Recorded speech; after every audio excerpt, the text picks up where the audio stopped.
Okay, it'd be great to start just with a little bit of background on Heimdal, the company, bit of history, and any sort of key highlights on the roadmap. Yeah, I mean, if we look back at the history, it's I actually made a quick post on LinkedIn this morning. It's quite mind-blowing when you actually look at it. So Heimdal today is your largest, what you call bootstrap cybersecurity business, which means it has never received any funding to get to where it is. But then if you look at that journey, I mean, formed in 2014, we only had two modules at the time, which was DNS and patching, or vulnerability management as well.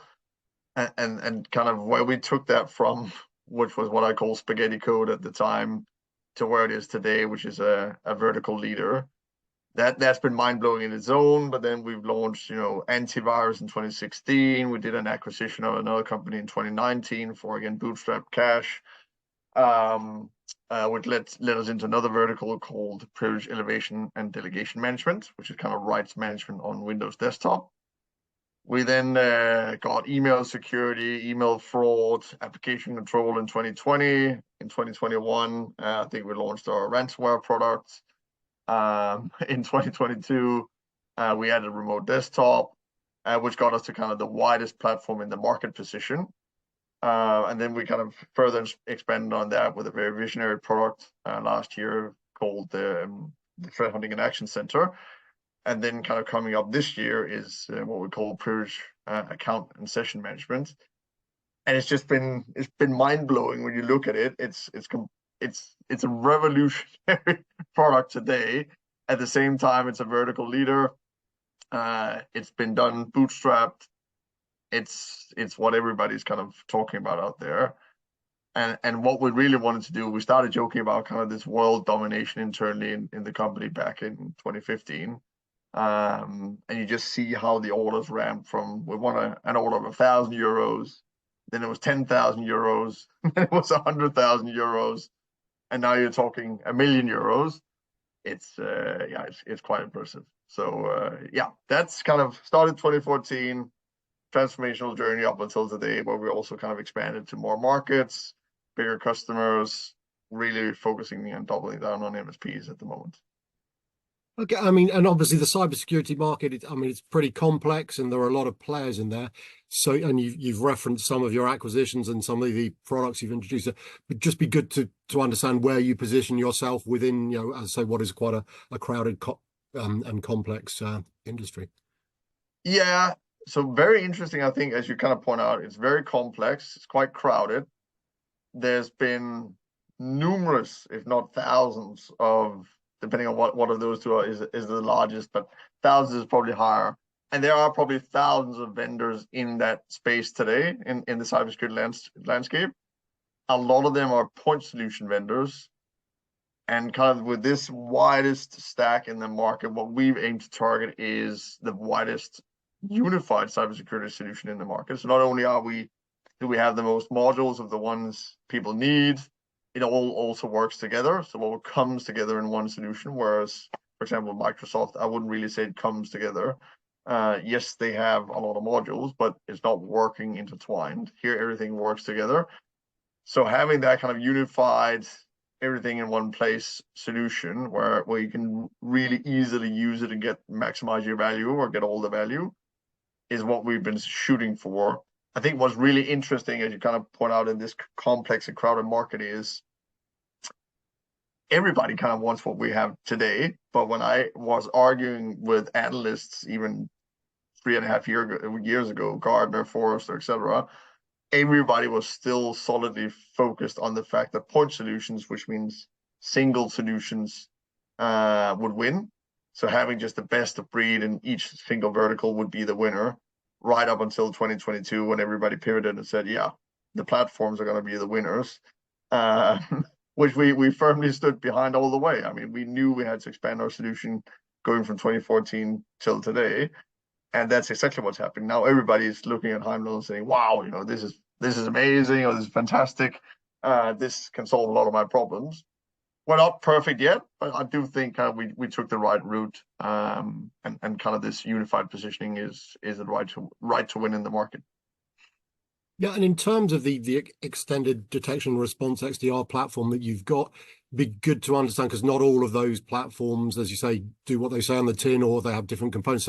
So what are the constituent parts, the components of your XDR solution? Yeah, we actually built the solution so that it all works together, which is also very unique. So again, if you take Microsoft, you'll have kind of disparate parts of a solution which might not all be working intertwined, whereas here it all works together, so they can actually all form part of that XDR solution. I know it's very technical, so I'll try to keep it very low key, but as an example, when you use our DNS security product, which can block websites for you, that can then integrate with our antivirus, which can quarantine certain files for you, which might be malicious. And the way we do that is on the DNS side, we can see which processes are being called on to do that malicious activity. And again, because all these modules are intertwined, you can then isolate those or quarantine those processes with our AV solution. So by having both, you kind of get a 1 + 1 = 3 effect. And then, of course, if you have 11 or 12 modules in your stack, 1 + 1 + 1 all of a sudden gets you to 30, because you get this kind of multiplier effect as well. So that's all of it falls into the XDR. And in terms, for today's conversation, at least, in terms of the benefits that you're providing to your MSPs, and clearly they have customers, so your technology is helping those the customers. So yeah, just thoughts as to what you bring to the MSPs, and clearly, as I say, the technology that's helping their customers address a lot of their pain points. Yeah, there's an intro note there I'd like to make, which is I really like the MSPs because they're incredibly demanding. They want to yield a ton of value from a reasonable investment, and that puts us as the vendor kind of really on the spot, which is a really interesting dynamic, that you really have to deliver a lot of value all the time. And these guys are super critical because they also know what they're talking about. So for the MSPs, if you look at the benefit is for them, I think there are really 3 pillars here which we tend to focus on and which we see resonate very well with MSPs. Because we have the widest stack in the market, there's kind of the administrative benefit. First of all, you don't need to negotiate with 12 vendors. You just need to negotiate with one. So you don't need to pay your bills to 12. You don't need to interact with 12. It all flows into one channel, which is a big advantage for many of the MSPs. Then kind of downstream from that, you'll get the operational benefits, which basically means that because, again, they have one platform, they can manage everything in one console. You get kind of all these operational administrative benefits of not having to log into one portal, log into another, then do one thing in one portal, do one thing in another. It's all right there at your fingertips. And then there's all the kind of cybersecurity benefits off the back of that as well, is because, again, the whole solution is intertwined. Not only can you operate faster, you can get more administratively efficient, but you also get cybersecurity benefits because it's layered security.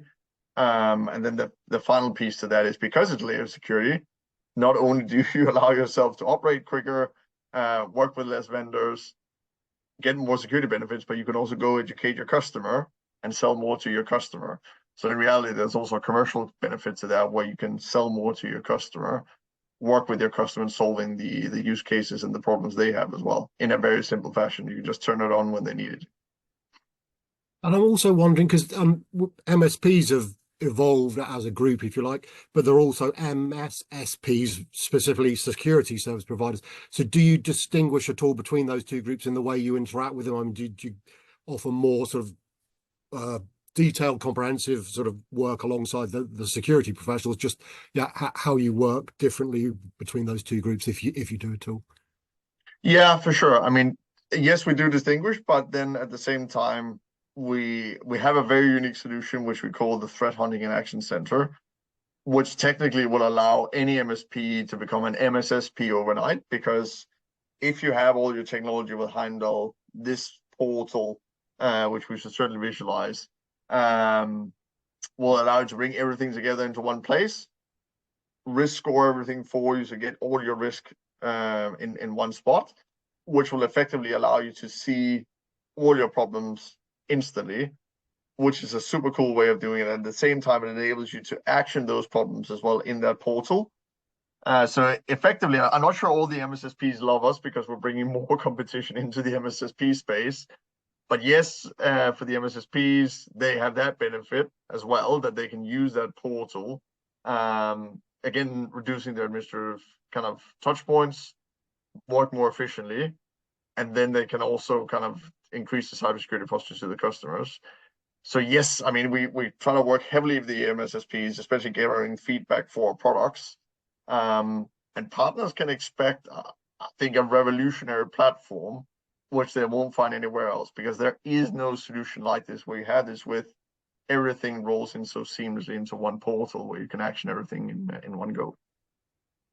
Okay, in terms of talking a little bit more detailed partners, it'd be good to understand the relationship you've built with Brigantia, and perhaps in addition to that, you can explain how the two of you work together to support that, again, their customers or your mutual customers, how you work together. So just good to understand that relationship.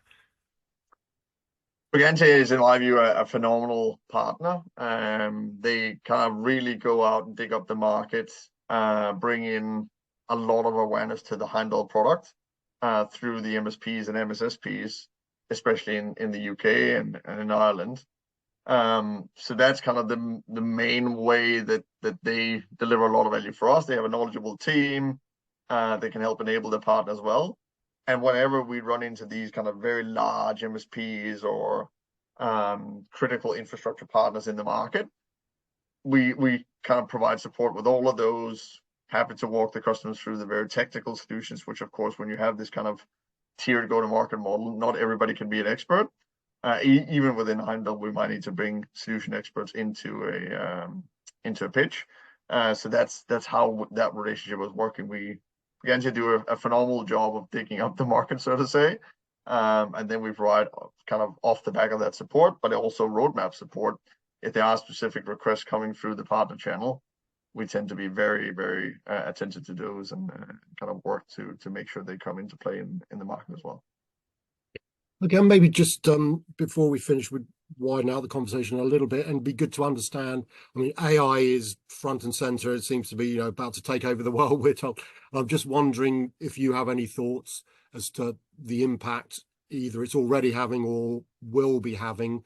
And I guess everyone is aware that both for yourselves, it potentially gives you extra ways of developing solutions to combat cybersecurity issues, but clearly the bad actors also get themselves some extra goodies to play with. So just your thoughts as to how, and I know it's early days, but just any sort of thoughts you're happy to give as to how that will develop. Yeah, I think you touched on a really important point there, Philip. I think the threat actors are much more advanced in this subject than we would actually expect, in the sense that you should anticipate that the guy at the other end of the line has all of these tools working at his disposal already. They have a professional marketing team, professional financial team. I would almost say a sales team. They have a technical team for sure. And all of these components work together. But behind a lot of these components already today, because they operate as a business, these guys also deploy AI. So they deploy AI into the marketing content, into how to dodge the antiviruses on the customers' machines. And then similarly, of course, on the vendor side, in this example, Heimdal, of course, we need to evolve. We need to push AI. We need to push faster solutions, because you can't possibly keep up with the market if you just did what you did yesterday.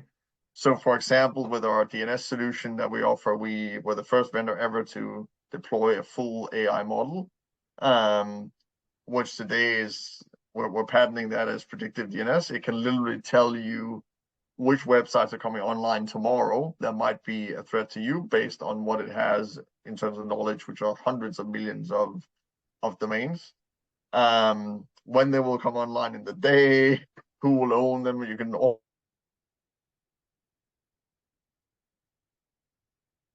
and has a phenomenal amount of computational power. Same with the email fraud, we do the same there. Same with this new threat hunting and action center. We deploy a lot of AI into that and kind of algorithms behind the scenes. So on both sides of the table, you can almost see like the Russia-Ukraine war. You have a lot of tools being brought to the table, and it is just playing out on the battlefield. Who's winning one trench and who's winning the other trench. That's really how it flows. And again, you need to expect your opposition is probably better than you expect off the back of that. And in terms of, I don't know, anything else on the horizon, I mean, I read recently cyber insurance seems to be growing in importance, acceptance. There's always legislation floating around, and sustainability is a topic. Are any of those you see going to become more important over the next year or so? Just thoughts as to any other sort of issues that folks need to be, keep on their radar.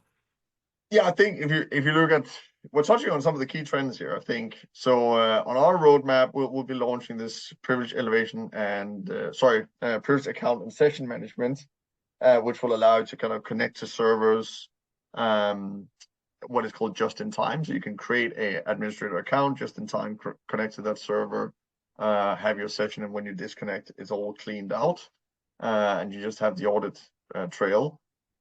If you look at the market, I think we elevate that all the way up to market scale. We touched on one of the key kind of moving components in the market already, which is AI.